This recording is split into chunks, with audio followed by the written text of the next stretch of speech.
yung nakaraang mga sinuportahan natin, di ba? Yung Duterte na tinatawag, medyo iniintriga ng mga kabilang panig. Ano ba sinabi diyan, partner? Parang sa Daily Tribune. Oo. Ito mga partner, mayroon po kasi tayong nakitang post dito nga ng isang mainstream, yung dyaryo ba ito, no? Dyaryo yan. Oo, dyaryo. Babasahin ko lang po para hindi po tayo magkamali, mga kapartner, ha? Hindi ako PDP laban Ayun. Adopted lang ako. Hindi ko alam kung bakit sinasabi nilang Duterte black ako. Ayon po ito kay Senator Marcolita. Mga kapartner, ano ang reaksyon ng taong bayan dito at mga bilang Duterte supporters? Banatan mo muna, partner. Ikaw muna, partner. Ano mo naman? Hindi, pasakalian lang natin. Sige. Ito po, yung mga dilawan at mga kalaban po ng mga Duterte, sinasabi na nabudol daw tayo ni Marcoleta, partner. Kaya partner Ibig sabihin, ginamit lang tayo daw. Ayan yung gusto nilang palabasin. Pero partner, ano ba talaga ang katotohanan? Alam nyo po mga kapartner, no? Itong mga dilawan, mga intrigira talaga itong mga to. Hindi lang dilawan kasi mga loyalista, mga ensaymada vloggers. At saka yung mga walang utak. Yung mga utak ipis. At pinapalabas nila, nabudol daw tayo. Lilinawin lang natin, ha? Si Kong Marcolita ay hindi naman po talaga yan miyembro ng PDP Laban. Correct. Since day one po yan, ay adopted lang po yan ng PDP. Okay. At saka yung sinasabi naman po na hindi Bakit ano ba ang partido niya, partner? Alam ko, Sagip Party List. Sagip Party List Sagip Party List. So, adopted lang po yan ng PDP Laban. Hindi ho talaga yan miyembro ng PDP Laban. At yung sinabi naman na hindi siya Duterte Black, tama rin po yun. No, wala pong ano dyan, wala po tayong pagpakontra, wala tayong problema dyan. Dahil totoo naman po talaga, hindi po talaga siya kasama sa Duterte Black in the first place. Wala po talagang ginawang opisyal na grupo ang mga supporters ni Tatay Digong sa Senado na Duterte Black. Correct. Ito lamang ay isang opinyon at katanungan kay Senator Ronald Bato de la Rosa ng mga mainstream media na sila rin po ang gumagawa ng Duterte Black. Correct. Walang ganong kasunduan. So, si Marcolita, isang neutral po yan na politiko. Neutral po yan. Wala po yung pinapanigan. Wala po yung, kumbaga, kontra. Siya ay patas. Patas yung kanyang stand dito, partner. Correct ka dyan, partner. Lalo na po ngayon, partner, ay isa po siyang chairman sa Blue Ribbon Committee. Tama naman ho na kailangan pag ikaw ay isang chairman ng Blue Ribbon Committee, ay dapat neutral ka at wala kang kinikilingan at wala kang pinoprotektahan. Kasi nga ho, pag dyan sa committee iyan, mapupunaan ka na ikaw ay Duterte supporters, tapos yung decision mo ay pabor sa Duterte, i-criticize ka nila. Kasi pabor ka sa mga Duterte. Correct. Duterte talaga yan. Duterte ka, sasabihin. Kung sasabihin na naman, papabor siya sa mga Marcoses, sasabihin naman natin kung papabor ang desisyon sa mga kalyado ni Marcos, sasabihin na naman natin, ikaw kasi traitor ka, o gano'n Tama lang po yung pronouncement ni Senator Marcolita na ngayon pa lang, nilinaw na niya na hindi pa nag-umpisa ang kanyang Blue Ribbon Committee na siya ay neutral. Walang masama doon, walang pambubudol doon, partner. Correct. Ako naman, partner, napapost din ako dito kanina at kinuha nga natin, hiniram nga natin itong caption na ito. At ito nga, ayon sa aking sinabi dito, bilang Duterte supporter, support ako kay Senator Marcolita. Kinampanya natin siya. Now, kung anuman ang kanyang desisyon bilang senador, ay igalang natin. Correct. Pero, kung kakampi siya kay Ngagba at Tamba. doon kay Tamba, Ibang usapan. Babanatan natin. Ay, usapan na ito. Kasi nga, mga kababayan, maliwanag naman po na di naman po may kakaila ng sinuman, kahit pa itong mga ngayon na parang nakikisakay na naman sa isyo, na para bagang tinutuya na naman tayong mga Duterte supporters. Correct. Kesyo daw tayo ay nabudol. Ngik-ngik nyo. Nabudol ang pinagsasabi yung nabudol. Nabudol. Yung pala sa sinasabi nyo na yan, ibig nyo ba sabihin, mambubudol talaga kayo? Ayun. Doon pa lang sa puntong yan, mga partner eh. Sila lang naman yung pinagbibintangan natin ng budol. Correct. Correct. So inaamin nyo ba talaga?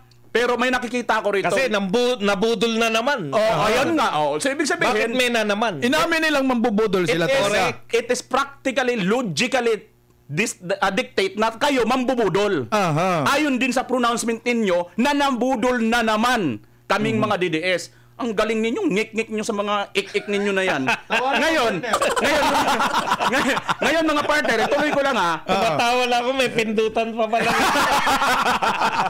At least yung tawa namin, genuine. Yeah. Ito kasing problema ninyo, itong mga dilawan at itong mga loyalista nga.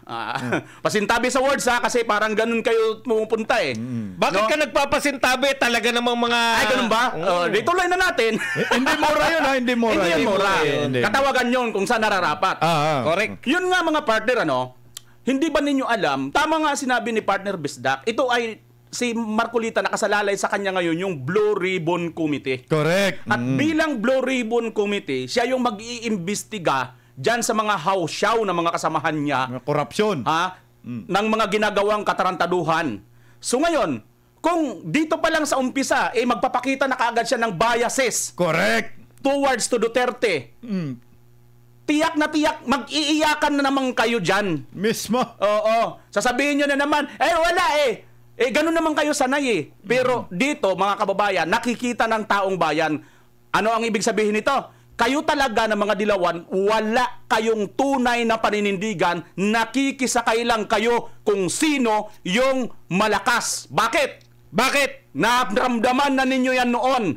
Nung harap-harapan nilabanan nyo ang mga Duterte, anong nangyari sa inyo? Derecho, inidoro, puso negro.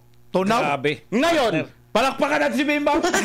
Ngayon, nangyari na. Ako partner, hindi na papalakpak Ngayon, nangyari na, nakita na nila, di ba? Nakita na nila, nanahimik sila. Abay, biruin mo ba naman? Sino ba naman ang mag-aakalang, wow, dagat, ito ang dagat. lahat ng mga survey, mga partner, lahat ng mga survey, hindi lumalabas yung dalawang pangalan na ito, pero bigla na lang, eto na, ang lalapit pa, muntik pang mag-number 1 senator. Wow! Dagat! Parang pinaghinalaan mo sila, partner. Parang may sinasabi kang hindi mo mailabas. Ako naman, partner, ito lang sabihin natin. Sinasabi nyo ba na si Marcoleta ay nambudol sa amin? Ang tanong ko lang, bakit kakampi nyo na ba si Marcoleta? Hindi naman yata Ibig sabihin, hanggat hindi nyo kakampi si Marcoleta, paano nyo masasabi na nabudol kami? Ang sinabi lang naman niya na napakalinaw.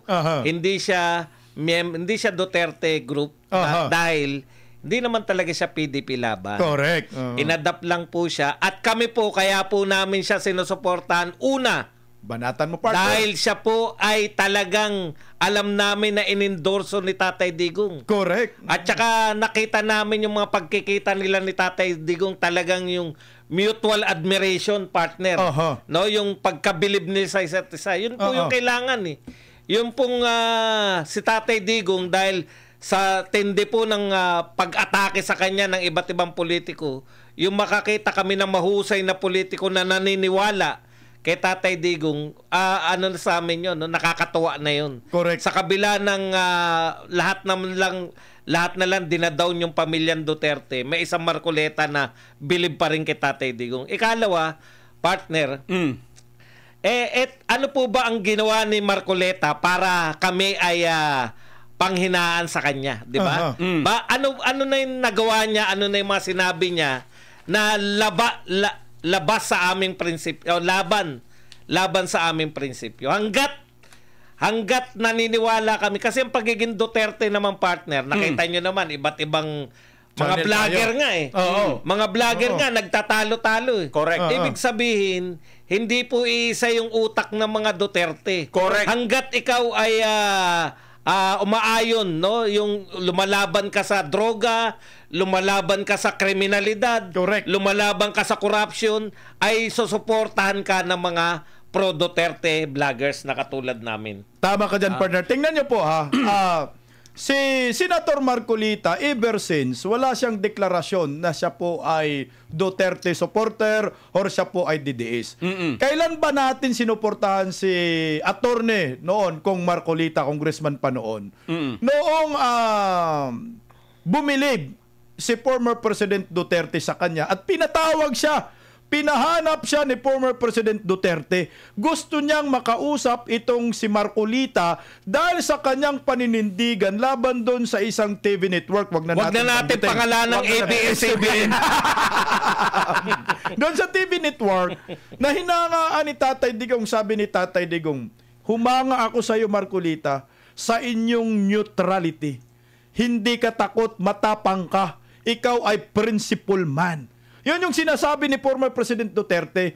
Na sino ba tayong mga Duterte diehard supporters na hindi susuporta kay Kung Marcolita that time, na ngayon senador na hinangaan mismo ni former President Duterte. Dinagdagan pa nga niya yung dulo, sabi ni Tatay Digong, gusto ko maging senador ka. No, tumakbo siya ng 2022, nasa Sorby siya, no?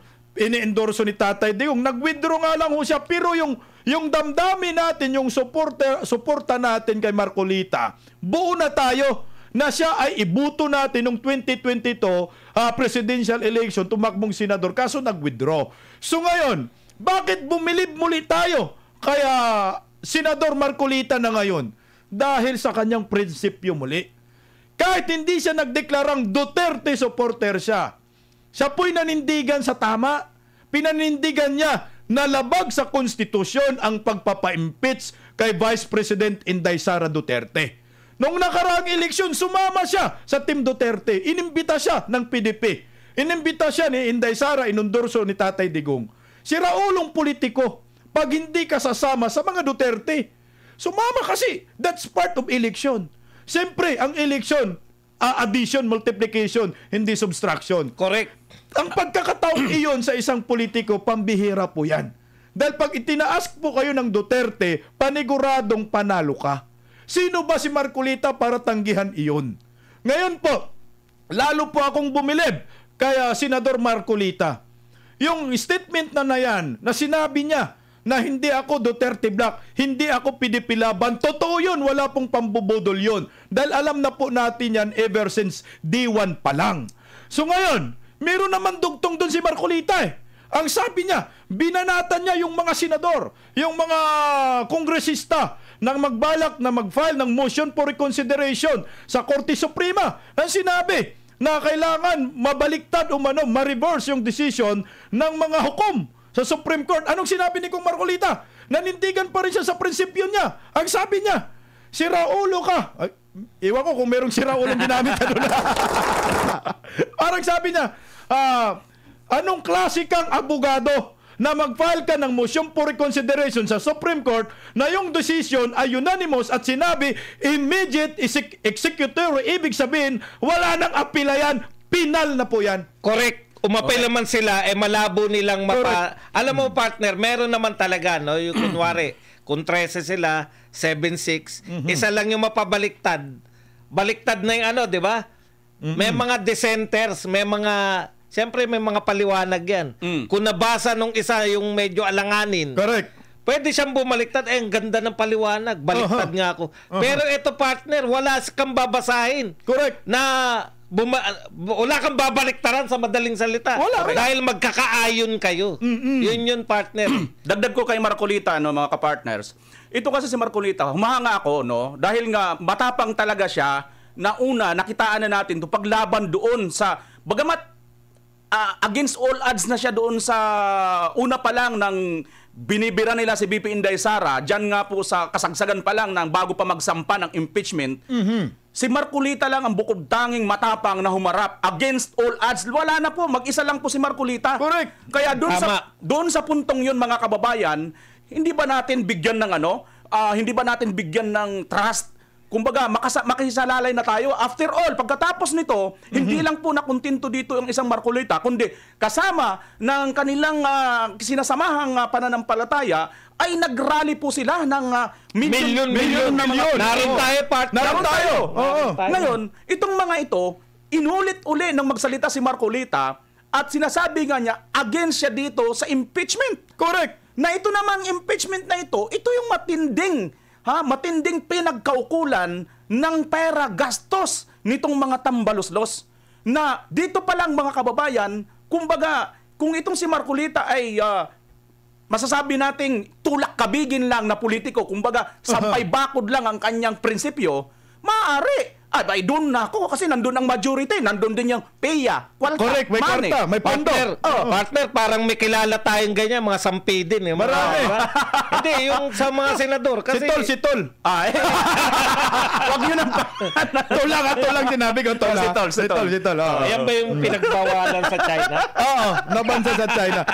Partner, dudugtong lang ako, partner. Para liwanagin lang natin sa lahat ng mga Duterte diehard supporters, para hindi nila ma-misinterpret, no? Ganito po kasi, tayong mga Duterte diehard supporters, kung sino yung isang personality na kung alam po natin, mayroong prinsipyo at paninindigan para sa bayan, na talaga namang nakikita natin kay Senador Marcolita, sinusuportahan natin yan, di ba? Correct. Kahit sinong personalidad, kahit hindi si Kong Marcolita, bibigyan ko kayo ng isang halimbawa. Sige, Si bigyan mo. Ma'am Attorney Rowena Guanzon. Correct. Si Attorney Rowena Guanzon, anong sinabi niya? Hindi po ako Duterte supporters. Hindi po ako DDS. Ako ay Pinklawan. Pero sinabi niya partner ko, pero love ako ng mga DDS. Correct. Bakit natin nagustuhan siya? Kasi nga, yung kanyang paninindigan at prinsipyo sumisigon sa ating prinsipyo at paninindigan. Kumbaga nagkasundo tayo doon eh. Correct. Sino ba tayo na para hindi natin suportahan yung mga ganyang personalidad? Ibig sabihin, partner, kung ang mga politiko, ang sinasabi nila o ginagawa ay pabor naman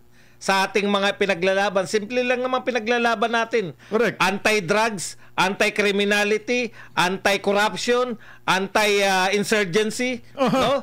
Pag lahat yan, magkakapareho tayo. Bakit naman natin sila hindi susuporta? Kakampi natin yan. May Kakampi kadagdag pa natin dyan, dun sa ano na yun. Sa prinsipyo na yun. May kadagdag pa dyan sa anti na yan, partner. Ano? Anti-traditional politics tayo. Correct. Kasi yung mga style ng mga traditional politician at saka traditional media.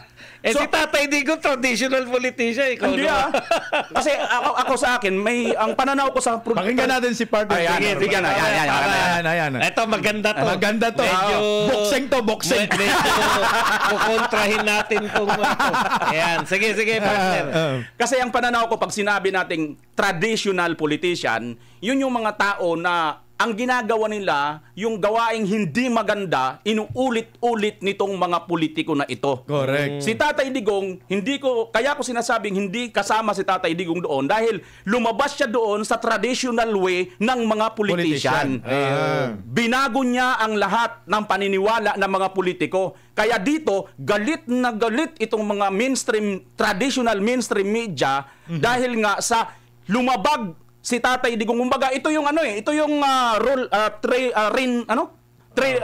trailway, yung train.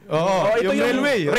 Ito yung railway. Aba, dito si Tatay Digong. Umiba siya ng dinaanan kasi nga, ang ginagawa po nitong mga mainstream media, kakibat po itong mga politiko, na mga traditional politician at mga oligarko, nagsasabwatan po sila para i-input sa taong bayan, ang ganda na ng Pilipinas. Malago ang ating ekonomiya. Malago. Pero pagdating, makikita mo, nakakatakot-takot na mga squatter. Tapos, rampant ang mga illegal na droga. Rampant lahat ng mga krimen sa ating bansa. Pagpasok ng isang Duterte, isang programa lang, tukhang, napakatibay na programa na kailanman wala pang nakakaduplicate at walang nakagawa. Duterte lang. Siguro partner. Ako. Siguro partner, pareho naman tayo na supporter ni Tatay Digong. Kaya lang yung paggamit kasi yung traditional politician, ginamit lang po yan ng mga dilawan. Dilawan po kasi nagpauso. Maraming mga pausong salita yan eh. Yan. Ay mga dilawan, no? Kaya nila, para lang magka-ideya tayo, no? Ginamit nila yung traditional politician para ma-promote nila nun si Cory. Correct. Kasi at that time, ang sinasabi kay Cory, ano to may bahay. Hindi Misis ka lang, politician to, hindi politician. Hindi ka pwedeng mamuno ng Pilipinas dahil simpleng may bahay ka lang. Kasi kayong mga traditional politician, ganun yan partner para lang, yung mga dilawan, manlilin lang kasi. Correct. Pero actually, yung tinutukoy mo naman, hindi naman yung pagiging traditional. Kasi talaga naman traditional din sila yung mga Duterte. Traditional din sila, nangangampanya, kilala nila yung mga leaders nila, may mga pinangangalagaan silang leaders. Siguro, iba lang yung way. Yung punto doon, yung pagnanakaw, yung corruption. Yung tradition yung, na pagnanakaw. Yung corruption, yung pareho tayong bumibilib kay Tatay Digong, kaya lang, dinefine mo siya na hindi siya traditional. Ako kasi, hindi siya corrupt. Correct. Yun siguro kasi yung traditional, ginamit lang talaga yan para magmukha silang mabait. Correct. Pero actually, wala namang pinagkaiba yung sinasabi nilang traditional politician at mga magnanakaw na dilawan. Correct. Ganon din yun. Pag magnanakaw, bageto ka man, o matanda ka na, nakita nyo naman yung mga magnanakaw ngayon. Correct. Wag na natin tukuin. Ang babata pa. Kasi namanan nila pag nanakaw. Wag na natin tukuing Martin. Hindi, may edad na yun. Pero yung mga henerasyon, di ba, babata na. Si Charis. Hindi. Sabi niya, Martin, di ba, may edad na. Baby Martin. parang partner yung... yung mabait na Martin naman, na hindi na baby. Tintin. Maamong Martin. Kala ko, Coco Martin. Parang ang punto ni partner Bim partner Badong, yung tinutukoy niyang traditional, yung mga politikong mga kawatan, mga kurakot. Si Tatay Digong, hindi siya kurakot, ibang klaseng traditional politician. Yung mga politician na naglilingkod talaga. Marami naman yan, partner Yung mga karaniwan nga, mga katulad sa Baguio, partner.